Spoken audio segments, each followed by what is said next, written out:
Hello friends, GPAT अड्डा academy में आप लोगों का स्वागत है। आज मैं आप लोगों के साथ एंटीवायरस को डिस्कस करूंगा। तो सबसे पहले हम वायरस के बारे में ब्रीफली डिस्कस करते हैं। तो वायरस क्या होता है कि इन्फेक्शियस एजेंट है। वायरस एक इन्फेक्शियस एजेंट है जो लिविंग सेल के अंदर रेप्लिकेट करता है।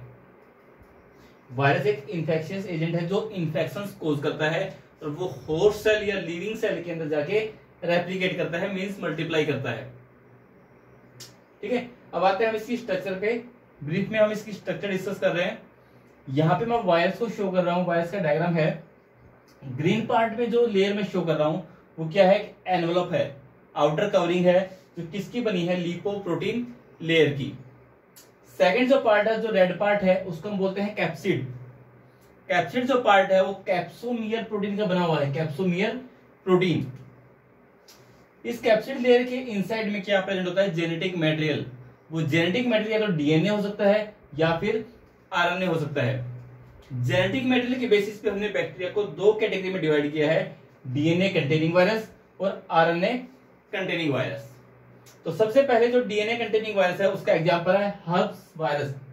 हर्प्स वायरस कैटेगरी के अंदर जो वायरस आते हैं वो है cytomegalo virus, Epstein Barr virus, third है हर्प्स सिंप्लेक्स वायरस, जिसकी दो कैटेगरी है, हर्प्स सिंप्लेक्स फर्स्ट और हर्प्स सिंप्लेक्स सेकंड। ये जो वायरस है वो क्या है, डीएनए कंटेनिंग वायरस। उसके अलावा दूसरे जो डीएनए कंटेनिंग वायरस है वो है adeno virus, hepatitis B virus, chicken pox और स्मॉल पॉक्स। सेकंड जो कैटेगरी हम डिस्कस कर रहे हैं वो है RNA containing virus. RNA containing virus है, उसमें पहला एग्जांपल है रेबीज कोजिंग वायरस, उसका एग्जांपल क्या है, रैबिडो वायरस। दूसरा है polio virus. Third one is cold causing virus, means picorna virus. Next is yellow fever virus, yellow fever causing virus means arbo virus. Next है influenza causing virus, means orthomyxo virus. और last है वो क्या है, measles and mumps causing virus, means paramyxo virus. मैंने जो category आपको discuss की है, डीएनए कंटेनिंग वायरस और आरएनए कंटेनिंग वायरस, वो जीपेट पॉइंट ऑफ व्यू से इंपॉर्टेंट है। कई बार क्वेश्चन पूछा जाता है कि कौन सा वायरस है वो डीएनए कंटेनिंग है या कौन सा वायरस है वो आरएनए कंटेनिंग है। कॉमनली पूछा जाता है कि कोल्ड है वो क्या है, डीएनए कंटेनिंग या आरएनए कंटेनिंग वायरस, या फिर रेबीज है वो डीएनए कंटेनिंग वायरस से होता है या फिर आरएनए कंटेनिंग वायरस से। तो आरएनए कंटेनिंग वायरस में एक कैटेगरी और है जिसको मैं बता रहा हूं, वो है retrovirus. Retrovirus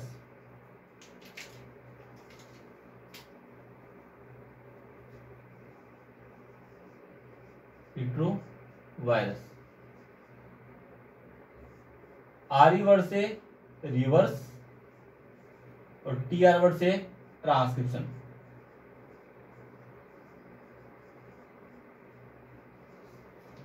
are से रिवर्स, टीआर से ट्रांसक्रिप्शन, मींस ये वो वायरस हैं जो आरएनए कंटेनिंग वायरस है, प्लस में ये रिवर्स ट्रांसक्रिप्शन प्रोसेस शो करते हैं। रिवर्स ट्रांसक्रिप्शन क्या होता है कि आरएनए से डीएनए का बनना, आरएनए से डीएनए का बनना, वो क्या कर लेते हैं, रिवर्स ट्रांसक्रिप्शन। और इसका एग्जांपल क्या है, एचआईवी। एचआईवी कोजिंग जो वायरस है वो कौन सा है, किसका एग्जांपल है, रिट्रो वायरस। मींस ये वायरस को क्या प्रोसेस शो करता है, रिवर्स ट्रांसक्रिप्शन प्रोसेस शो करता है। तो ये काफी इंपॉर्टेंट है। अब मैं आपको शो कर रहा हूं वायरस की रेप्लिकेशन प्रोसेस। वायरस है वो रेप्लिकेट कैसे करता है। ये मैं आपको रेप्लिकेशन जो साइकिल है वो इसलिए शो कर रहा हूं कि हम जो एंटीवायरल ड्रग्स का क्लासिफिकेशन स्टडी करेंगे तो उसमें जो ड्रग्स आएंगी वो किस किस स्टेप पर एक्ट करेंगी, मींस किस किस स्टेप को इनहिबिट करेंगी, वो इस साइकिल की हेल्प से आप क्लैरिफाई कर सकते हैं। इसलिए मैं आपको रेप्लिकेशन ऑफ वायरस का जो साइकिल है वो शो कर रहा हूं। तो सबसे पहले जो वायरस है वो होस्ट की सेल के साथ फ्यूज करता है।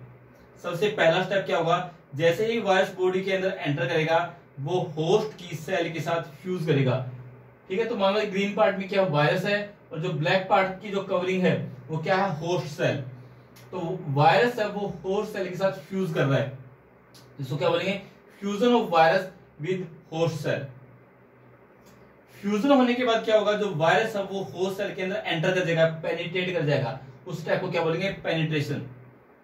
थर्ड स्टेप पे क्या होगा, वायरस है वो होस्ट सेल के अंदर एंटर कर चुका है, पेनिट्रेट कर चुका है। अब क्या होगा, जो होस्ट सेल की जो वायरस है उसकी जो आउटर कवरिंग है उसकी अनकोटिंग होगी। आउटर कवरिंग कौन सी, जो ग्रीन पार्ट में है, उसकी जो अनकोटिंग होगी उस प्रोसेस को क्या बोलते हैं, अनकोटिंग स्टेप।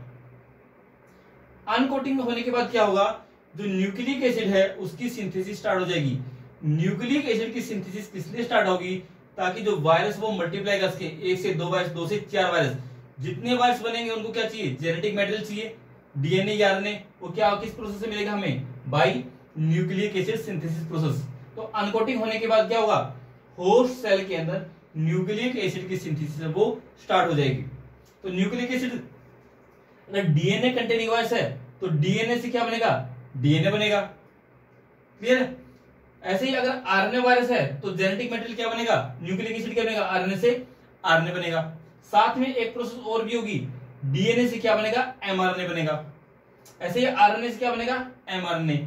ये जो एमआरएनए बनेगा, ये एमआरएनए आगे फर्दर किस में हेल्प करेगा, ये प्रोटीन सिंथेसिस में हेल्प करेगा।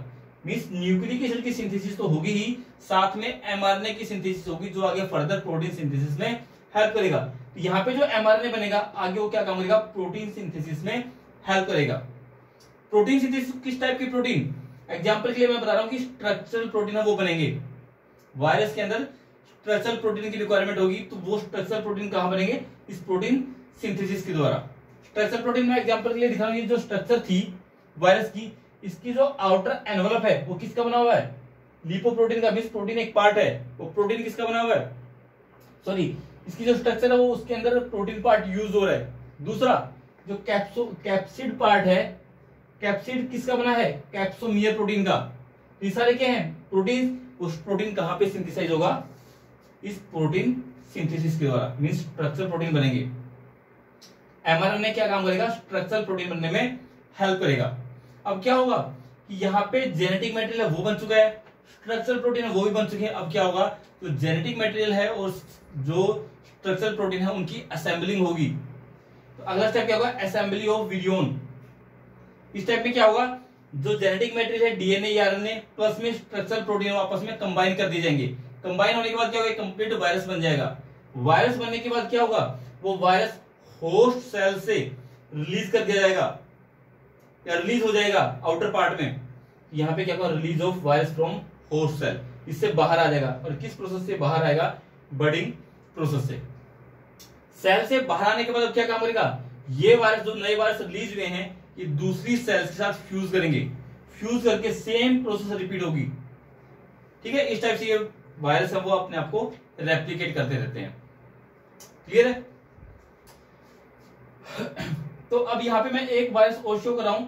यहाँ पे जो प्रोसेस मैंने शो की है, न्यूक्लिक एसिड सिंथेसिस। अगर डीएनए कंटेनिंग वायरस है तो वो क्या होगा, डीएनए से डीएनए बनेगा प्लस में एमआरएनए बनेगा। अगर आरएनए कंटेनिंग वायरस है तो आरएनए बनेगा प्लस में एमआरएनए बनेगा। यहाँ पे एक वायरस और होता है, आरएनए कंटेनिंग वायरस ही होता है वो, जिसको हम बोलते हैं रिट्रोवायरस। रिट्रोवायरस, ये रिट्रोवायरस यहाँ पे एक एक्स्ट्रा स्टेप शो करता है। वो क्या काम करता है कि रिवर्स ट्रांसक्रिप्शन शो करता है। रिवर्स ट्रांसक्रिप्शन प्रोसेस क्या होगा कि जो आरएनए वायरस है, आरएनए से क्या बनेगा, डीएनए। आरएनए से क्या बनेगा, डीएनए।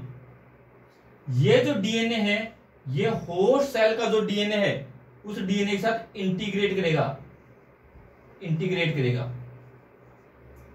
ठीक है, बाकी जो यहाँ पे वायरस है उनकी मैं बात नहीं कर रहा, सिर्फ रिट्रोवायरस की बात कर रहा हूं कि रिट्रोवायरस है वो क्या काम करते हैं, रिवर्स ट्रांसक्रिप्शन प्रोसेस शो करते हैं।